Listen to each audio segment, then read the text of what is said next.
Welcome to Ole Walls house. It's me. It's your man. It's your main man. It's your host for the evening or morning or whatever you're listening. It's Ole Walls, and I'm back with you. Episode 175. 175 times I've been coming to you, and I'm here again today. Got a fun show coming today. Talking some good stuff today. We got Truist Championship, a little bit of a PGA preview. Cleveland Guardians update, NBA and NHL playoffs are undergoing. I've actually kind of found a team in each. I'm kind of invested in a team in the NBA playoffs, oddly enough. Weird, I know. We've got my passing thoughts. Before we get into all that, first of all, thank you to everybody. I appreciate all the watches, listens, and support. If you guys could, please rate, review, comment, subscribe. Subscribe is the big one. Please go subscribe on YouTube or Spotify or Apple Pods or Amazon Pods, wherever you get your show, and share it. That's all I can say. Let everybody know Ole Walls House is the place to be. Don't forget to check out my guy MJ at the Full Range Podcast. That's the Full Range Podcast on Spotify, and you can find him right on the Ole Walls House YouTube channel. So, without any further ado, let's get into the show. Truist Championship at Philly Cricket Club, the Wissahickon course, I believe, or Wissahickon. It does Wissahickon course at the Philly Cricket Club.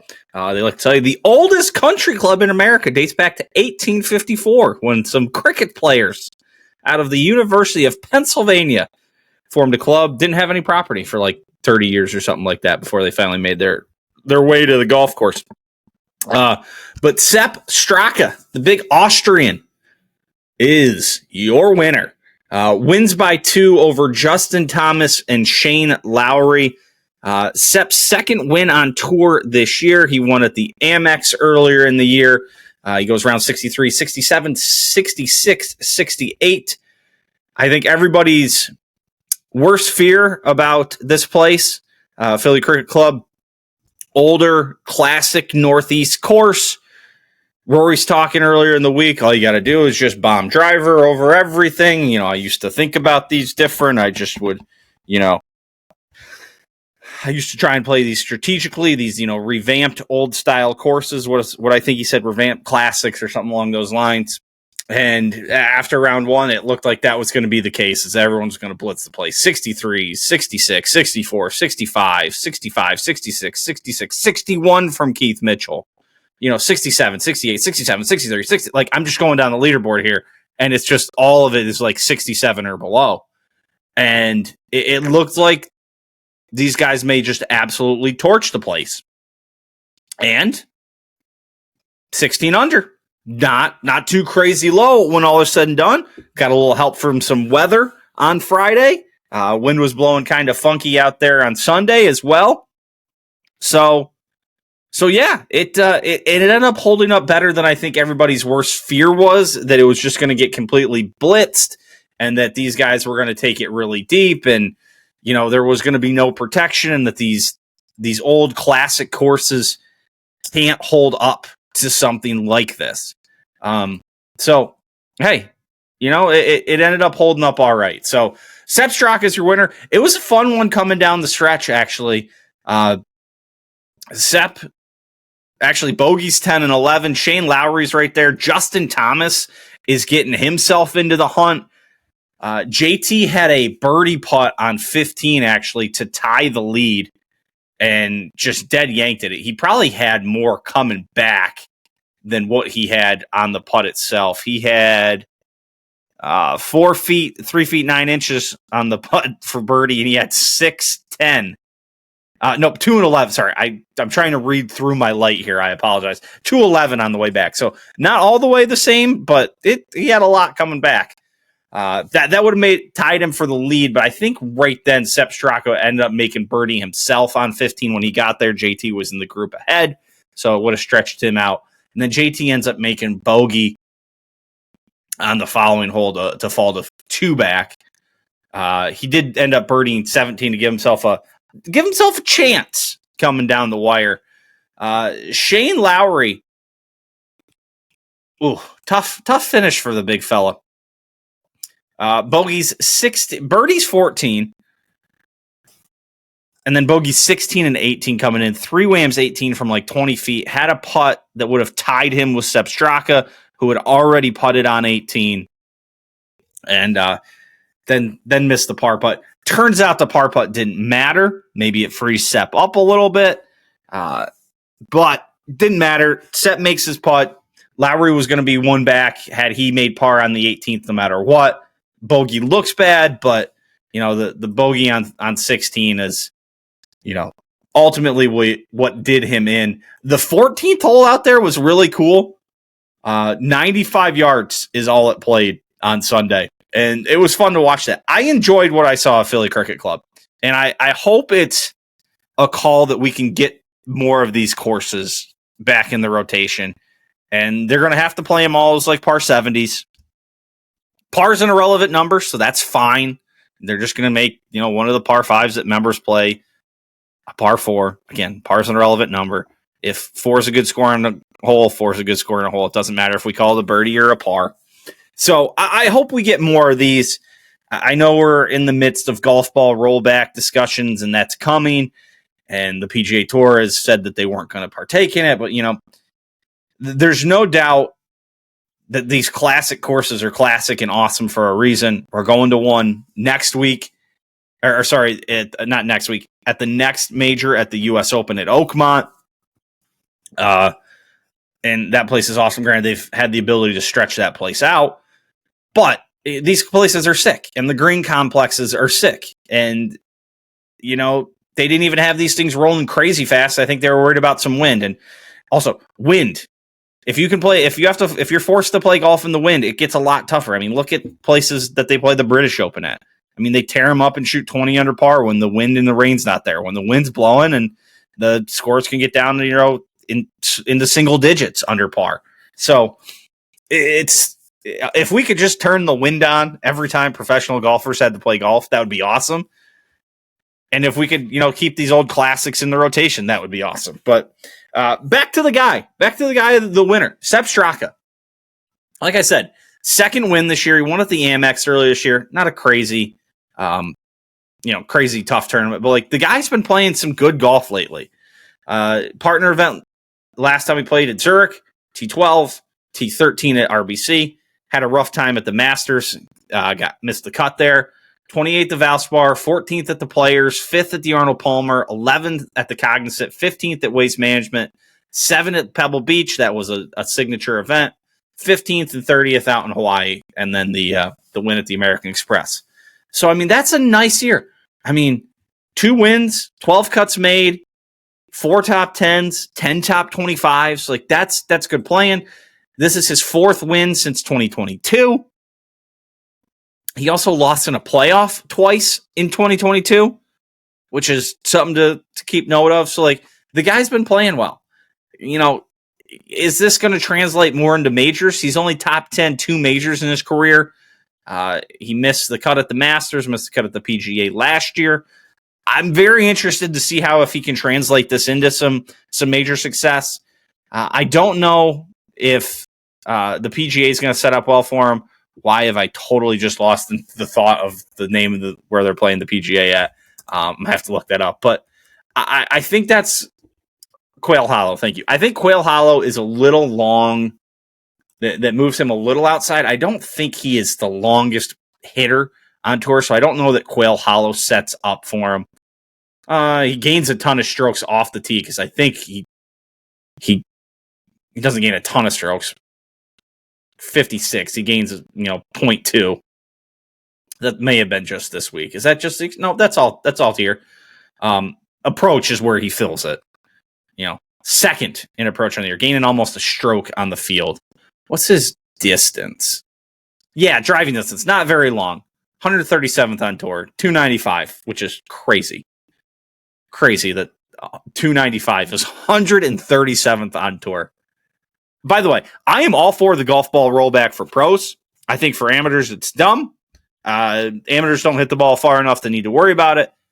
I guess, it kind of the way it goes when you're talking about, changing bifurcation. It makes it tough when you got amateurs that can play their way into things. But it's like if those guys want to figure it out, at the level of that amateur, I just don't see the need to roll the ball back for your regular everyday common Joe like myself and like probably most of you guys listening out there. But I digress. So Big Sepp, I think, Quail Hollow is a long ball hitter. A long ball hitter's golf course. So I don't know that's up to him, but props to this guy for playing some good golf this year. Let's see if he can, find some success in the majors a little bit. He should have flown. Yeah, he flew up the European Ryder Cup standings, up from 20th up to 5th. So he joins Rory, Shane Lowry, Rasmus Højgaard, Tyrrell Hatton, Sepp Straka, and Justin Rose in the top 6 qualifiers. Then you got Ludwig, Tommy Fleetwood. Those guys are going to be on the team. Thomas Dietrich, Nicholas Norgard, Matt Wallace, Laurie Canner, Rasmus Nergard Peterson, Thorborn Olesen, Victor Hovland, Robert McIntyre. So 16 guys deep. I think they're pretty strong. Laurie Cantor, Matt Wallace, Norgard, Rasmus Nergard Peterson, not as well known, but that's 4 of 16. And the other 16 are solid players. A couple guys on there, Hovland and McIntyre at the bottom of that top 16 with some pretty strong performances in past Ryder Cups. So, I didn't know Aaron Rai was from England. You learn something new every day. John Rahm's not even on that list. He's down at 29th. He'll be on the team. Nikolai Højgaard's down at 33rd. Oof, this isn't looking good for us, boys. This is not looking good for us. Let's switch over to the Americans, and we'll kind of bounce back and forth between this and the leaderboard as I talk here. But Xander's been playing better golf. It seems like he's getting through some of those injuries. T11 this week, 67, 69, 69, 66. So better play out of him as he's kind of working his way back in. It feels like he's on a steady upward path. Justin Thomas is up to 3rd in the rankings. He's been playing better. He got his win back at Heritage. He plays well again here. Then we get Morikawa and Bryson. And then this is where it starts to get kind of weird again. Like we've talked about this a number of times. It's a similar story every week. It's like, where are our dudes? Who are our dudes and where are they? Because now we got Russell Henley, Andrew Novak, Mav McNeely, Brian Harmon. I've said it every time I get to Brian Harmon. He's a terrible course fit. Mav McNeely, I don't think... Does Mav McNeely bomb it? I'd have to look. JJ Spawn doesn't. So now you get to but there's some hope. There's some hope here. We got Pat Cantlay showing a little signs of life. He plays well at Northeastern courses, I heard on a podcast this week. No Laying Up was highlighting that he tends to play well up in the Northeast. So good sign for him at Bethpage. We got Harris English. He likes to move the ball. Daniel Berger, good to see him back up there. Tom Hoagie's a birdie machine, but I don't know if I trust a Tom Hoagie. Tony Finau, I think, is showing some signs of life. He moved up 3 slots this week. Where did he finish? Tony Finau. He finished T15. Kind of a rough Sunday. Dropped 9 spots. Shot 70. So, signs of life from the Americans. Wyndham Clark, not doing much. Akshay had a great start to this week. Where did Akshay end up finishing? He was like T4 at one point, but I saw him just crumbling down the leaderboard at one point. Spieth showing some signs. T34 kept it under par all 4 days, but most people did. Where the heck did Akshay go? Oh, Akshay finishes at 2 under, shot 4 over. Opens with 63, then 70, 71, and then 74 on the final day. So not great. Not great for Akshay. 5 over after that opening 7 under. Will Zalatoris just can't seem to find it. It's tough. Nick Dunlap still going through some things here. 8 over today, or Sunday rather, not today. So, there's some signs maybe of hope. Maybe I'm being optimistic for the Americans, but we need more out of guys like Cam Young, Sam Burns, Jordan Spieth, Max Homa, maybe still lost to the weeds. Who knows? Sahith, what are we getting there? Those are some guys we were probably hoping a little bit more out of. So PGA Championship this week coming up. Let's switch gears over to that. The odds-on favorite, I'm sure you could guess it, Scotty and Rory. Scotty at plus 450. He just won a couple weeks back. Rory at plus 480. Bryson at plus 1,000. Ludwig, Xander, Rahm, Morikawa, JT, all between plus 1,900 and plus 2,100. Then we see a little gap to 2,800 with Joaquim, Victor Hovland, Jordan Spieth, which feels like completely off name recognition. Quail Hollow's not a court. Jordan Spieth will not be in contention this week. A, I don't think he's playing well enough to be in contention, but B, I don't think this course fits for him. Brooks Koepka, is Brooks Koepka going to feel alive again after Rory won the Masters and tied him with 5 majors? Like, those two are kind of going back and forth for who's like the best major player of this generation. Is Brooks going to look to get himself back into it? The PGA Championship killer. He's got 3 of those, just won a couple years ago. Is this his time? Tommy Fleetwood, just stop. He ain't winning a major. You look down the list and it's like, who are we looking for down here? Are we talking a Minwoo? Is he going to make a flash again? Is Heath going to do something? I mean, Dustin Johnson, all but dead and gone, it feels like, but feels like a course that would work for him. Pat Reed just showed up at the Masters. I mean, is he just a guy who's going to do that at the Masters? Probably would be my thought, but you never know. Wyndham Clark, I feel like he's had some good success here in the past. Hasn't he? I think he's actually won I think he won this event one time. Obviously, they usually play the Truist, or what used to be known as the Wells Fargo here. Yeah, in 2023, his first win on tour was the Wells Fargo. I think that was at Quail Hollow that year. Doesn't say. Tournament host 2003, except for 2002, 2005. Yes, so yeah, he won at Quail Hollow, so he's got some good feeling about the place. As you go down and lift, Mac McNeely keeps shining. Who knows? I mean, it feels like the dudes are the dudes. Like, it feels like the winner, and it's not saying much here, obviously, to say the winner's coming out of Scotty, Rory, Bryson. I mean, I would feel very confident. If you give me Scotty, Rory, Bryson versus the field, I'll take that. I will take that bet. I'd love to know what those odds would be for that. Ludwig doesn't feel like he's there. Xander's sneaking there, but I don't know if he's ready just yet. I don't know who the hell I'm taking in my one and done. I had kind of penciled out to take Rory here, but he kind of hit me with the Masters. Do I really just roll the dice and take him here? I don't know if Oakmont's where I want him with the putter, but who knows? John Rahm, like what are we getting out of John Rahm? Like, do we know what to expect? It's hard to gauge what has been happening on Live. I don't even know, but like, it's hard to even to take into account what that was. I mean, T14 at the Masters, T7 at the Open Championship last year, are cutting a T45, after a great 2023 year pre-Live. So who knows? I don't know what to expect exactly. Excited for a major, not as excited that it's at Quail Hollow. I like it when we get a little bit better course. I don't love majors that go to places that have a regular tour event. It's just, it just doesn't do as much for me. It doesn't feel as good. And I will say the next couple PGAs are not enthralling with where we're going. I mean, we got Quail Hollow this year. Aronimink.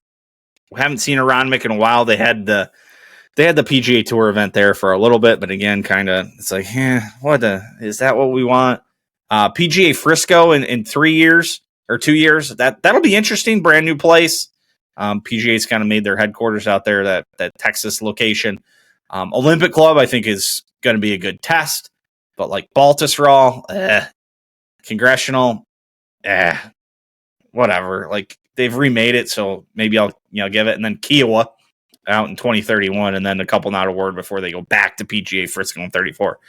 But yeah, not a lot to like look super forward to in those events where, like, if you compare it with the future sites of the U.S. Open, we got Oakmont, Shinnecock, Pebble, Wingfoot, Pinehurst again, because we have to do Pinehurst every 4 years, Marion, Riv.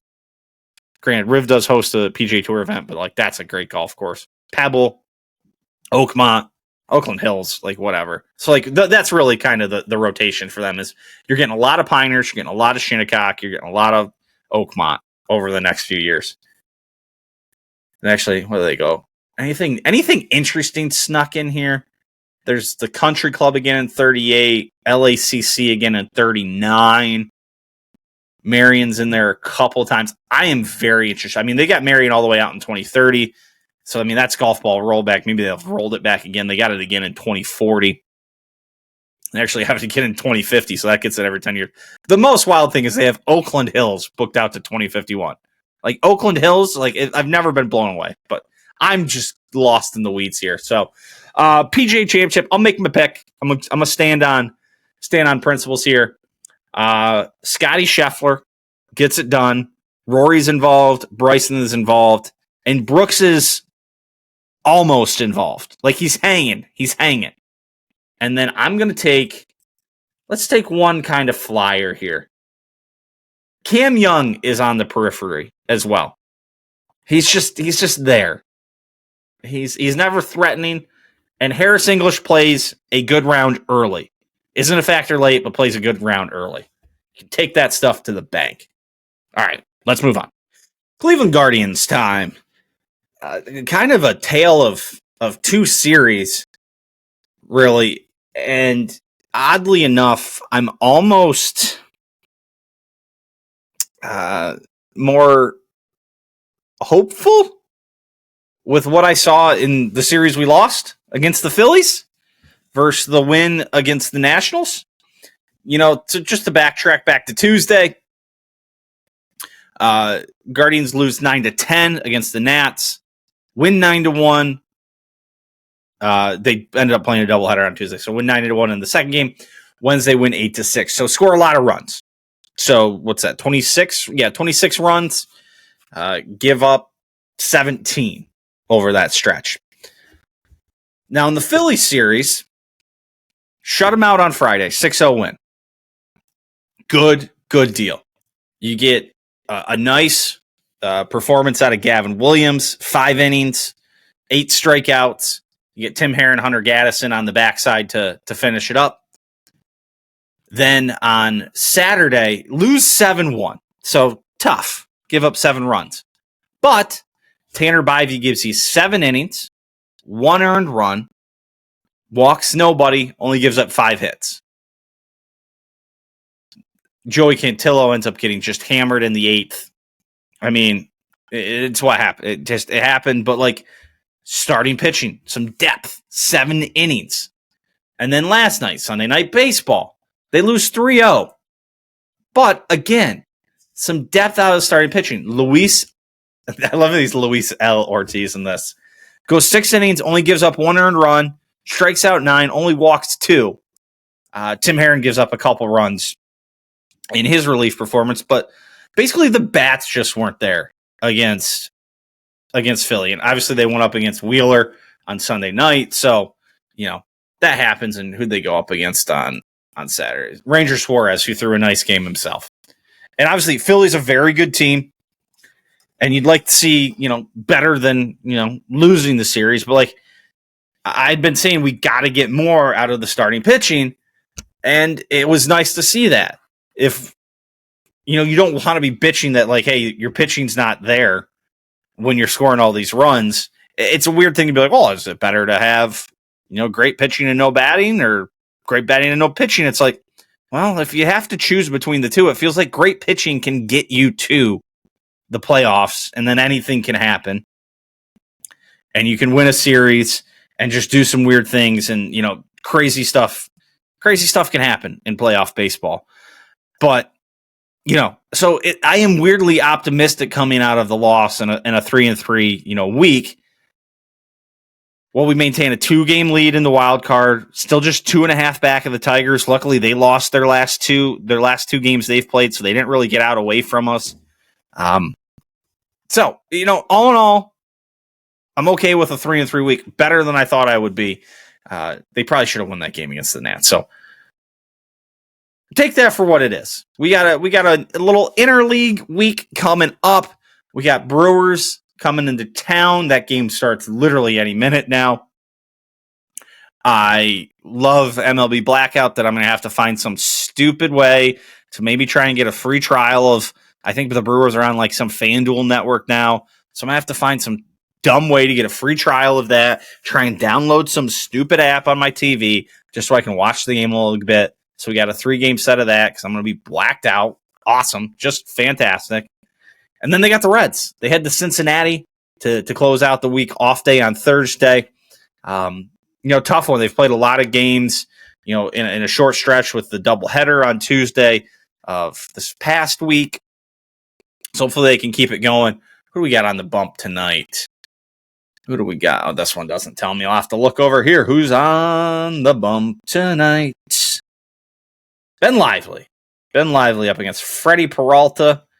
So we're going to go Lively. Logan Allen, who's actually been pitching decent himself. And then Gavin Williams before we get back into it. And Shane Bieber's out there. I believe that he's been spotted doing some throwing. Let me see if I can find something. But, adding Shane Bieber, if he can be, just 75% of the pitcher he was last time we saw him back in there. Bieber, David Fry, and Trevor Stephan are projected to start game activity sometime in May here in the minors. So that would be really nice if we could get all of those guys back in. Obviously, Fry gives us another bat. A guy you can move around the lineup, can play all over the place, can play outfield, third base, can catch a little bit. So, yeah. And then Trevor Stephan, another bullpen arm, and then obviously Bieber adds some much needed depth to the starting rotation, which would be absolutely huge. Absolutely huge. So, little interleague this week here before a big week the following week when you got Twins and Tigers in town. What do the Tigers got this week? We're going to start keeping an eye on the Tigers a little bit more. The Red Sox are in town this week. Maybe the Red Sox can do something, and then they head up to the Blue Jays. So they got the AL East. A couple of solid teams there in the Red Sox and Blue Jays. Hopefully, they can get beat up a little bit playing them. The Brewers, just hovering around 500. They're all right. And then the Reds a little under 500. So, winnable series here. A couple winnable series. And the Tigers have a couple winnable series themselves, but it would say the Tigers have a bit tougher task than Cleveland does this week. So hopefully we can come out just ahead. Just go 4-2. Maybe the Tigers just go 3-3. Make up a game. Just looking to make it up in incremental pieces here. So, all right, let's keep going. Playoffs. Yeah, a little playoffs. NHL and NBA playoffs. My Caps. They're my Caps right now. They got a big one tonight. Game 4 in Carolina. Down 2-1. Got their break speed in on Saturday. 4-0. Gotta get a comeback. I haven't watched as much of this series as I want. I've caught little pieces here and there, but I've actually caught myself being a little more interested in the NBA. But the Caps, throwing things here. The Caps need this one tonight. It's the only hockey game on tonight. Got Oilers and Golden Knights tomorrow night, Tuesday. Or sorry, Oilers and Golden Knights are also tonight. I apologize, I misspoke, but not till 8:30. So I'm probably not gonna catch a whole lot of that. Then you got Jets Stars tomorrow. That is the only game tomorrow. Then we got a couple games Wednesday, a couple games Thursday, and then a couple games Friday if need be. So there are possibilities that we see some series winners coming through, right? Because the Caps, both the Caps and the Stars and the Jets, those are 2-1 series. They can get it done. The Oilers and Golden Knights, that is a 2-1 series that can be done.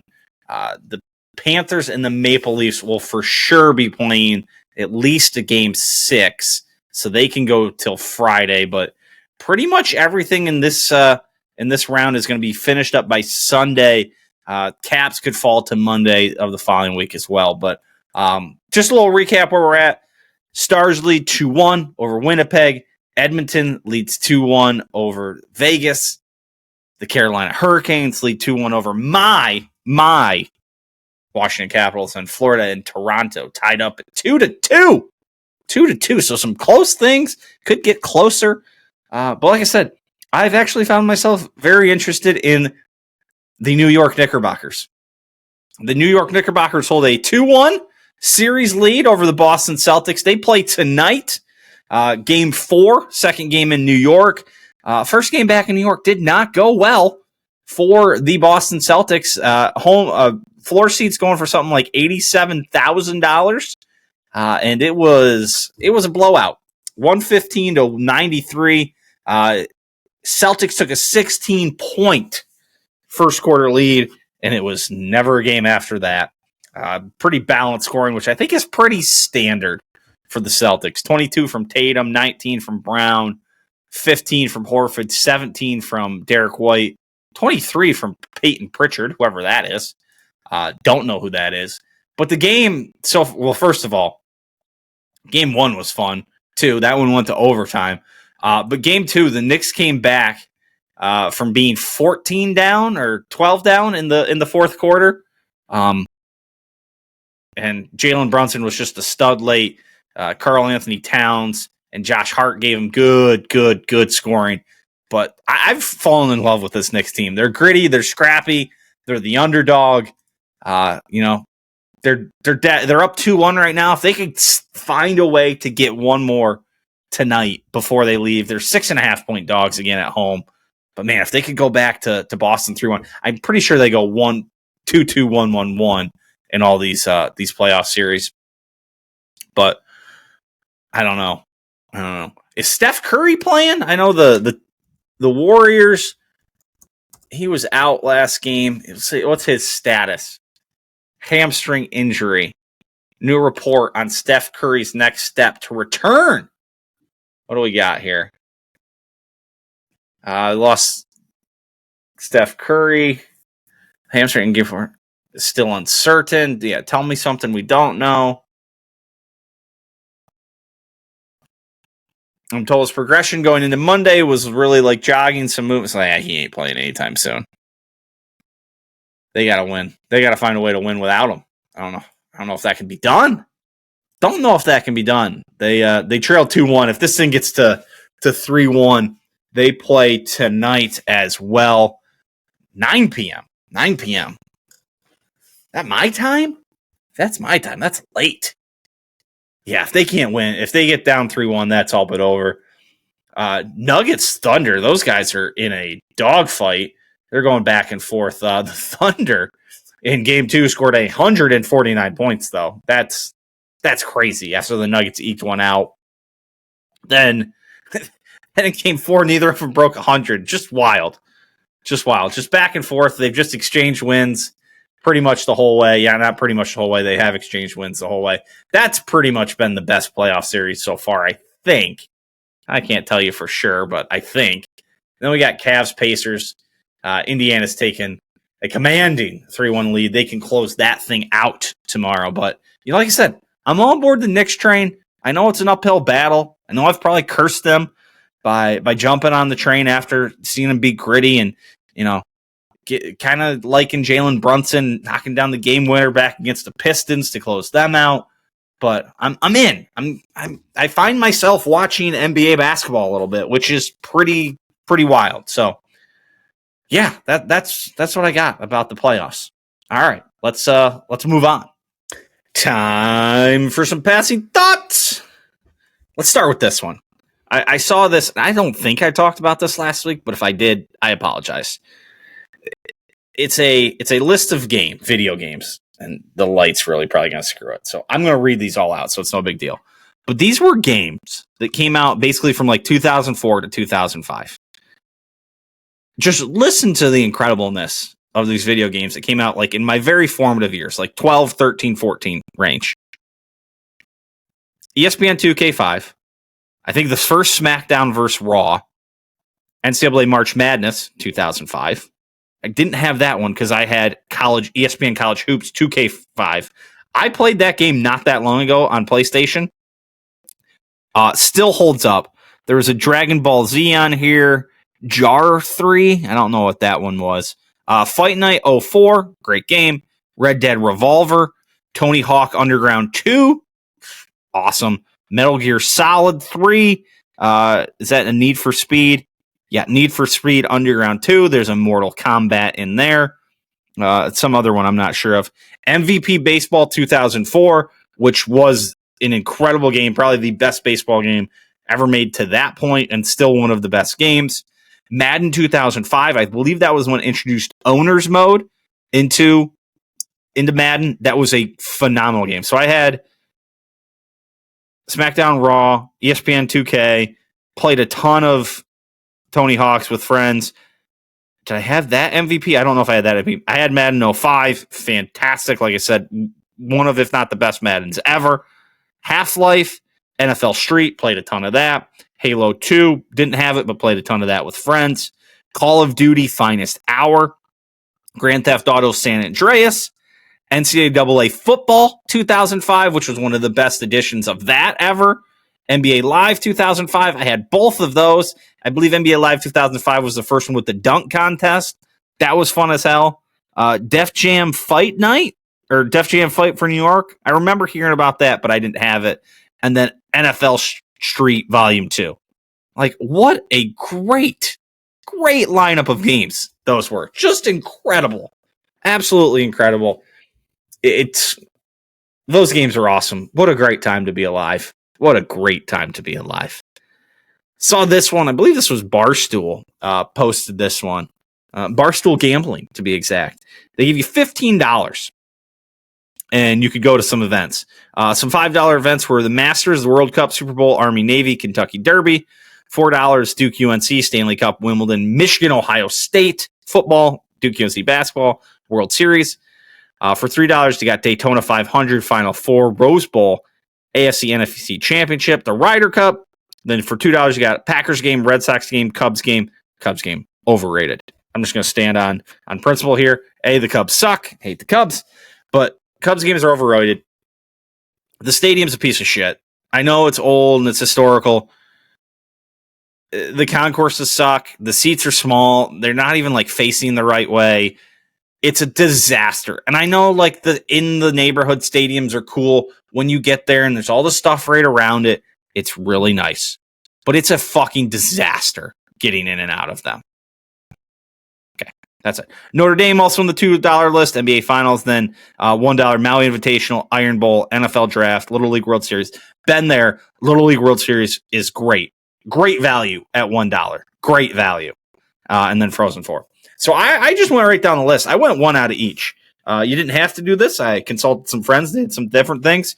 I want to go back to the Masters. So there's an easy $5.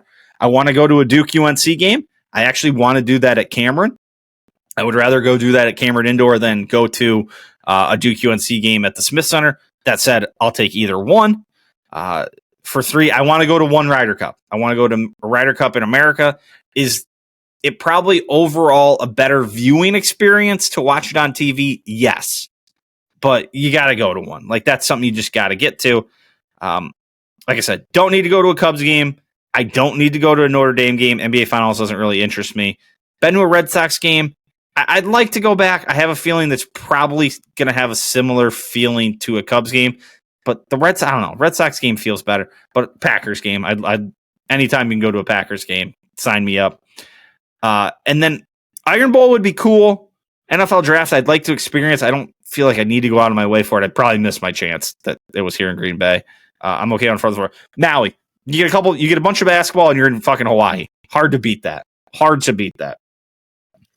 What else do I got here? Oh, I saw this one. I don't know if it's just like, because it's obviously the Twitter algorithms or X algorithms or you know, the For You page feels like mostly just like for you to get pissed off. But I see so many political tweets in there. And for me, it's like from the left. And I'm sure if you were a person from the left, it just fires in all the people from the right. But I'm always amazed at how many of the tweets I see are sometimes it's the exact same wording. And most of the times, almost the same wording with just a couple key words changed up. It's like, are there that many bots? Or are like the people running these accounts just that big of losers? And they're just trying to drum up like traffic or clicks or views or whatever you want to call it, that they're just taking other people's stuff and like, oh, I'll say that. That seems like the cool thing to say. Like, are you guys that big of fucking losers? Like, get a fucking life. Come up with your own thoughts. Your own thoughts. And put them in passing thoughts. Don't do that. Trademarked. I've trademarked passing thoughts. Quit being losers. Trademark your own thing. Oh, dude, I was lifting the other day and some Eminem came on and I just kept rolling the Eminem out on Spotify. God, great lifting music. Just absolutely great. Great lifting music. Just nothing really hits it the same. Just, it's perfect. Oh, I said this yesterday. I was cold all day long. It got up to like 71, 72 degrees. I could never like get warm. And I had started off the day playing golf. And it was like 39 when we teed off at like 6:45. And I was shedding clothes throughout the round because, like I said, turned out to be an absolute fantastic day. But every time, and we did our garden beds, and I'll get to that. But every time I came inside and like sat down, I was just cool. Like I was just a touch chilly, just a bit of a chill. Just start the day off cold. It's just, you're always cold, you know? It's just what happens. But yeah, got our garden beds planted. We got some cucumbers, some broccoli, some jalapenos, some bell peppers. What am I missing? We had some chives, some oregano. Roommate's got a tomato plant going. She went potted tomato plant this year as opposed to in the garden bed. So, yeah, I mean, we got two newer garden beds that we built, made ourselves, and then filled them up ourselves. The dirt quality in those versus the two we inherited, probably going to have to get into those older ones and just dig them out completely. Not completely, but like take a lot of that old dirt out and maybe mix in some new stuff. It just looks like it's been, used up. It's when you mix up the new ones, it's a nice dark, almost black dirt and, compost and things like that have been mixed in there in the last couple of years since we made them. The old ones, you just don't get that same thing. We're putting, the peat moss, the compost, all the good stuff in there, but we're just not quite getting the same, look to them. Hopefully we get the same performance. They performed fine last year. So hopefully it's just an aesthetic thing and we can, move on by that. Golf, been playing some golf. I actually broke down, went to Golf Tech to get a lesson or, their swing analysis, whatever it is. Learned some things. My swing is not pretty on screen. Not fun to sit there and watch that, but learned some things. Got to work on my takeaway a little bit. I wish their lesson program plan was a little bit easier to manipulate. Obviously, with the way I travel for work and things like that, they're like, "Oh, it's so many plans, so many lessons over so many months." It's like, dude, just let me be like, "Hey, I can get up there. Can we fit on the schedule?" And they're like, no, they want to plan it. So I don't think I'm going to continue going there, but the video analysis at Golf Tech was good. Not sponsored here. If you guys want to sponsor me, I'll take it.